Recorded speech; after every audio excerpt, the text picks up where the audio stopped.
கேரளாவில் மலையாளம் படிக்காம பட்டம் வாங்க முடியாது.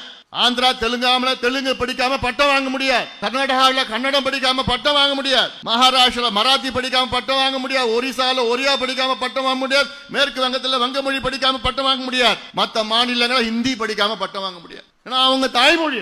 தமிழ்நாட்டில் மட்டும்தான் தமிழ் படிக்காம, ஏன் தமிழ் ஒரு பாடமா படிக்காம கூட பட்டம் என்ன PhD வாங்கலாம். ஆனா தமிழை வச்சுக்கிட்டு தான் ஆட்சிக்கு வந்த திமுக.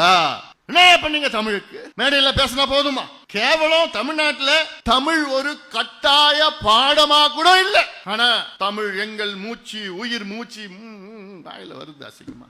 20 ஆண்டுகள் முன்பு வழக்கு போட்டு சட்டம் வந்தது. அதுக்கு பாட்டாளி மக்கள் கட்சி தான் காரணம். அது அப்போ கலைஞர் அவர்களை வலியுறுத்தி அழுத்தம் கொடுத்து சட்டமன்றத்தில் ஒரு சட்டத்தை நிறைவேற்றினாங்க. 10 ஆண்டுகளில் 10வது தேர்வுல தமிழ் கட்டாயமா ஒரு பாடம்.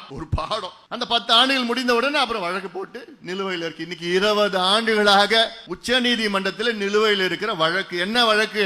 தமிழ்நாட்டில் தமிழ் ஒரு கட்டாயமா பாடமா கொண்டு வரணும்னு ஒரு வழக்கு 20 ஆண்டு காலமாக உச்ச நீதிமன்றத்தில் நிலுவையில் இருக்கு.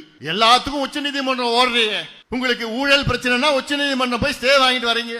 மணல் கொள்ளையில் ஈடுபட்டவங்களுக்கு காப்பாற்றுறதுக்கு உச்ச நீதிமன்றம் போய் ஸ்டே வாங்குற. டாஸ்மார்க் ஊழலுக்காக வழக்கு தொடர்ந்தா உடனே உச்ச நீதிமன்றம் வாங்கிட்டு ஸ்டே வாங்குறீங்க. ஏன் இந்த தமிழ் ஒரு கட்டாய பாடமா கொண்டு வரதுக்கு உச்ச நீதிமன்றம் இருக்கிற வழக்கு 20 ஆண்டு காலமா நிலுவையில் இருக்க வழக்கு ஏன் கொண்டு வர முடியல?